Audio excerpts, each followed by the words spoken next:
پہلی بات تو یہ سمجھیں کہ جہنم بھی پیدا ہو چکی ہے اور جنت بھی پیدا ہو چکی ہے۔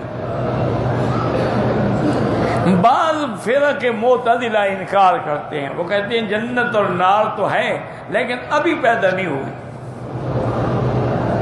جب قیامت ہوگی اس وقت اللہ پیدا کریں گے، اب جب اس میں کوئی ہے نہیں تو پیدا کرنے کا فائدہ۔ وہ انکار کرتے ہیں، وہ کہتے ہیں انہیں اب نہیں ہے، موجود مانتے ہیں۔ ایک فرقہ ایسا بھی ہے جو جنت اور جہنم کے وجود کا ہی منکر ہے، وہ کہتے ہیں نہ کوئی جنت ہے نہ کوئی جہنم ہے، یہ مولویوں نے ہمیں ڈرانے کے لیے بنا رکھا ہے۔ ہمیں کبھی لالچ دیتے ہیں تمہیں حوریں ملیں گی، تمہیں محل ملیں گے، تمہیں یہ ملے گا یہ ملے گا، اور کبھی ڈراتے ہیں جہنم ملے گی، اغلال ملیں گے، تمہارے گردنوں کے اندر توق ڈال جائیں گے، اور انہیں ڈرانے کے لیے بنا رکھا ہے۔ جیسے بچے کو ماں ڈراتی ہے کہ بیٹا چپ کر جاؤ ابھی بلا آ کے تمہیں کھا جائے گی، بلا تو کوئی نہیں ہوتی، وہ ڈرا رہی ہوتی۔ وہ کہتے ہیں یہ بھی سب مولویوں نے بنایا ہوا ہے۔ اِنَّ لِلَّهِ وَإِنَّا إِلَيْهِ۔ بہرحال یعنی ایک تو فرقہ وہ ہے جو جنت جہنم کا منکر ہے، اس کے کفر میں تو شک کی کوئی نہیں، اور ایک فرقہ وہ ہے وہ جنت جہنم مانتے ہیں، وہ کہتے ہیں حق ہے لیکن ابھی پیدا نہیں ہوئی۔ وہ بھی گناہگار ہیں، کافر تو نہیں ہیں لیکن گناہگار ہیں کہ انہوں نے بھی اللہ کے قرآن اور حدیث کا انکار کیا۔ عقیدہ اہل سنت والجماعت جو صحیح عقیدہ ہے وہ کیا ہے کہ الجنت والنار مخلوقتان، اللہ نے ان کو پیدا کر دیا، اور اس کی سب سے بڑی گواہی یہ ہے کہ میرے مدنی پاک نے جنت میں اپنے آنکھوں سے دیکھا ہے۔ اب اس سے بڑی گواہی کیا ہو سکتی ہے؟ ایک دن حضور نے بلایا حضرت بلال کو اور فرمایا بلال کیا کون سا تیرا عمل ہے کہ جب بھی میں جنت میں جاتا ہوں سمیت خشخش امامی، تم میرے آگے آگے چل رہے ہو، تمہارے چلنے کی آواز آتی ہے جیسے خادم مخدوم کے آگے چلتے ہیں، کون سا ایسا عمل ہے؟ اس نے کہا حضور میرے کیا عمل ہے؟ بہرحال ایک میری عادت ہے کہ ایک تو میں جب بھی وضو کرتا ہوں 2 رکعت پڑھتا ہوں، اور دوسری بات یہ ہے کہ میں بغیر وضو کے نہیں رہتا، جب وضو ختم ہوا فوراً وضو کر دیا، پھر 2 رکعت پڑھ لی، جب رات کو سو گیا تو سو گیا۔ حضور نے فرمایا ہاں بہما، تم انہی وجہ سے تمہیں اللہ نے یہ مقام عطا فرمایا ہے، ان کو نہ چھوڑنا۔ تو حضور نے صرف جنت نہیں دیکھی بلکہ اپنے خادم بلال کو بھی دیکھا۔ اسی طرح فرماتے انی ارید الجنت، میں نے خواب میں ایک دفعہ جنت کو دیکھا، ورأیت فیہا قصرا من ذہب، وہاں سونے کا ایک محل بنا ہوا تھا۔ تو میں نے جبریل سے پوچھا کہ یہ کس کے لیے ہے؟ انہوں نے فرمایا ایک عربی نوجوان کے لیے، شوق بڑھانے کے لیے، یعنی فوری جواب نہیں دے دیا، تھوڑا اور اشتیاق بڑھ جائے۔ تو حضور نے فرمایا انا عربی، عربی تو میں بھی ہوں۔ اور کہا نہیں حضور عربی کے لیے ہے، عربی وہ جو قریشی ہو، تو فرمایا کرسی ہوں، کرسی تو میں بھی ہوں۔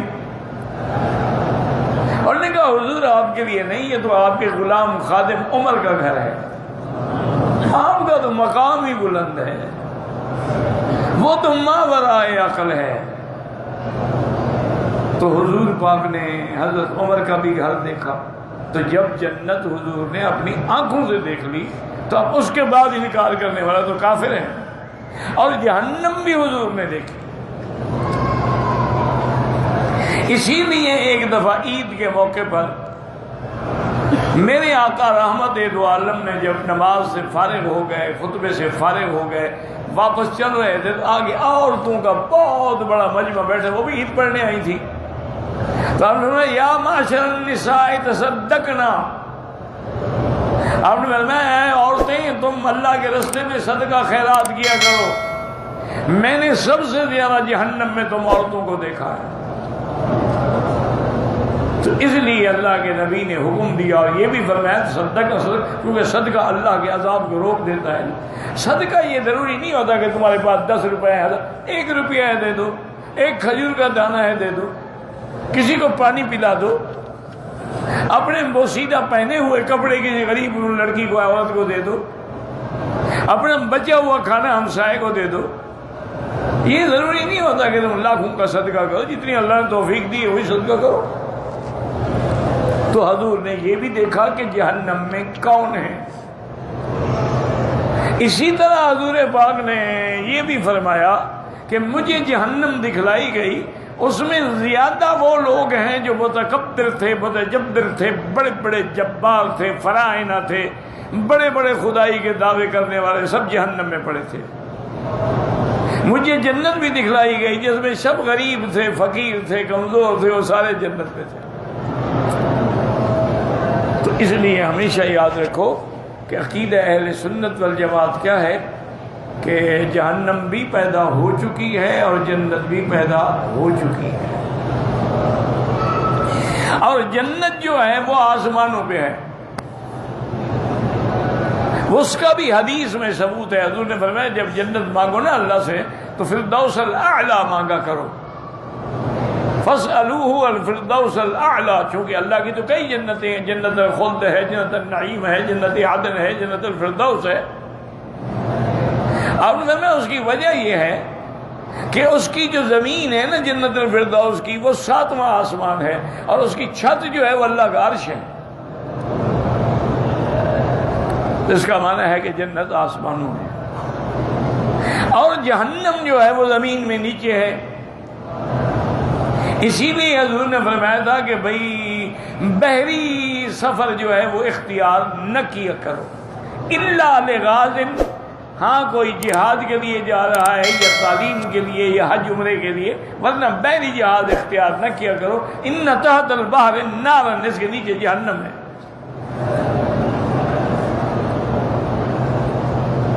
اچھا، یہ جو جدید لوگ ہیں نا پڑے ہوئے ماشاءاللہ، یہ انکار کرتے تھے کہ جی سمندر پانی ہے، پانی کے نیچے آگ کیسے ہو سکتی ہے. لیکن جب انڈونیشیا کے جزیرہ بالی میں سونامی آئی، سونامی عذاب کا نام ہے، تو وہاں جو لوگ تھے نا وہ بڑا مشہور جزیرہ ہے، جو کہ انڈونیشیا جو ہے نا جزائر ہیں، کئی جزیرے ہیں. جیسے آپ یہاں گاڑیوں پہ، کاروں پہ، بسوں پہ سفر کرتے ہیں نا، وہاں لوگ بسوں پہ نہیں بلکہ کشتیوں میں، بوٹس میں ایک جزیرے سے دوسرے جزیرے میں جاتے ہیں. اور یہ جزیرہ جو ہے نا بالی، یہ بڑا خوبصورت جزیرہ ہے، اس کی عورتیں بڑی خوبصورت ہوتی ہیں. وہاں دنیا جہان کے بے حیا اور عیاش لوگ جو ہیں وہاں پڑے ہوتے ہیں. اور اس ایریے میں ایک ایریا ایسا بھی ہے جس میں کپڑے پہن کے جانا منع ہے، مرد ہو یا عورت ہو بغیر کپڑوں کے جائے سمندر میں، نیوڈ جانا پڑتا ہے، یعنی کپڑے پہننا جرم ہے. تو وہاں پر جب لوگ اپنی اپنی عیاشیوں میں مبتلا تھے تو پانی آتا ہے یہ سمندر کیسے لہریں آتی ہیں اور پھر واپس لوٹ جاتی ہیں، پھر آتی ہیں پھر واپس لوٹ جاتی ہیں. تو کبھی لوگوں کو گھٹنے تک آ جاتی ہیں، کبھی اس سے بھی اوپر آ جاتی ہیں، پھر لوٹ جاتی ہیں. وہ کہتے ہیں کہ ہم نے یہ دیکھا کہ ایسے لہریں آئیں اور پھر لوٹ گئیں، اور معلوم یہ ہوا کہ وہ سمندر کے نیچے جا رہی ہیں. ہم حیران ہو گئے کہ یہ کیسے، نیچے کون سا کنواں نکل آیا ہے. ابھی ہم کھڑے ہوئے تھے یہی سوچ رہے تھے کہ اسی سمندر کی تہ سے 200 فٹ اونچی آگ کی لہر نکلی، اور اس نے سارے اس علاقے کو جلا کر ختم کر دیا، اور پھر وہ پانی میں غائب ہو گئے. اب ان کو ماننا پڑا کہ ہاں سمندر کے نیچے بھی آگ ہے، ان کے پیغمبر نے سچ کہا. اب آنکھوں سے دیکھ لیا، کیسے انکار کریں. حضرت عبداللہ ابن عمر رضی اللہ عنہما اگر کبھی سمندر کے کنارے پہ ہوتے وہ سمندر کے پانی سے وضو نہیں کرتے تھے، حالانکہ جائز ہے، یاد رکھو تمام صحابہ کے نزدیک وہ ان کا اجتہاد. وہ کہتے بھی جب حضور نے فرمایا اس کے نیچے جہنم ہے تو میں جہنم کے پانی سے کیوں وضو کروں. تو بہرحال جہنم ہے اور سمندر کے نیچے ہے. اب جب قیامت آئے گی آسمان پھٹ جائیں گے، زمینیں شک ہو جائیں گی، وَإِذَا الْبِحَارُ فُجِّرَتْ، اور دریاؤں کو بھی دہکا دیا جائے گا۔ اللہ نے ان کے اوپر ایک چادر رکھی ہوئی ہے جس کے وجہ سے وہ آگ باہر نہیں آ رہی ہے، وہ چادر ٹوٹ جائے گی، غلاف قہری اس کو کہتے ہیں، اور اوپر سے پھر چاند سورج تارے سب اسی میں ڈال دیے جائیں گے، ایک نیچے کی آگ ایک اوپر سے آگ، تو اب وہ بھڑک جائے گی جہنم۔ اور قیامت والے دن اب تو جہنم سامنے نہیں ہے نا، اس دن سامنے ہوگا، برزت جہنم، برزت للغاوین، جہنم للغاوین، جہنم گناہگاروں کے اور گمراہوں کے سامنے ہوگی، یہ ہے جہنم، ہذہ جہنم التی کنتم توعدون، یہ ہے وہ جہنم جس کا انبیاء نے تمہیں ڈرایا تھا، اب تو اپنی آنکھوں سے دیکھ لو۔ افسحر ھذا، جادو تو نہیں، دنیا میں تو کہہ دیتے تھے نا پیغمبروں کو کہ جادوگر ہے، اچھا یہ جہنم دیکھ لو اچھی طرح، جادو تو نہیں۔ افسحر ھذا ام انتم لا تبصرون، یا تم اندھے ہو گئے ہو، تمہیں نظر نہیں آ رہی جہنم؟ اب یہ ہے کہ جہنم کو لایا جائے گا، یعنی اس مقام سے میدان محشر میں اس کو لائیں گے، اور اس کے لانے کی کیفیت کیا ہوگی؟ یہ بھی حدیث مبارک میں ہے کہ 70,000 لگامیں ہوں گی جو آگ میں نہیں جلیں گی، اور ان کو 70,000 فرشتوں نے پکڑا ہوا ہوگا، لیکن اس کے باوجود بھی وہ جہنم ان کے پکڑنے اور کھینچنے کے باوجود بھی ان کے ہاتھ سے نکل رہی ہوگی، تکاد تمیز من الغیظ، وہ غصے سے معلوم ہوگا جیسے پھٹ پڑے گی کافروں کے لیے۔ تو جہنم حقیقت ہے، اس کو لایا جائے گا، اور جہنم کے دروازے ہیں، لہا 7 ابواب، 7 اس کے دروازے ہیں، ہر باب جو ہے وہ الگ الگ مجرموں کے لیے ہے۔ اور ایک روایت میں یہ بھی آیا ہے کہ جب وہ جہنم جتنے زور میں ہوگی نا، تو فرشتوں کے وہ زنجیریں بھی ہاتھ سے نکل رہی ہوں گی، تو اللہ کے نبی محمد مصطفیٰ سامنے آئیں گے تو وہ نور محمد سے رک جائے گا۔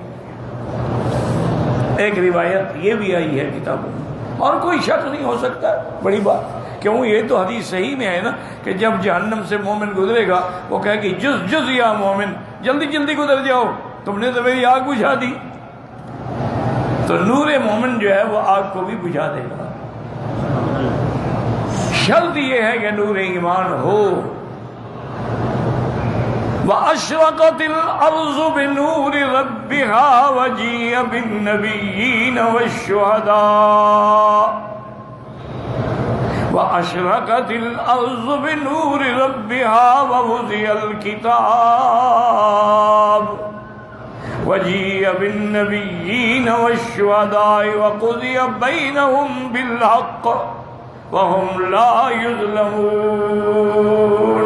اللہ کی ذات بھی تشریف لائے گی میدان حشر میں، جیسے ان کی ذات کو زیبا ہے، اور وہ خود مسند عدل پہ بیٹھ کے عدل فرمائیں گے، اور یہ ساری چیزیں جو ہیں بالکل حق ہیں، ان میں شک کرنے والا بھی کافر ہے۔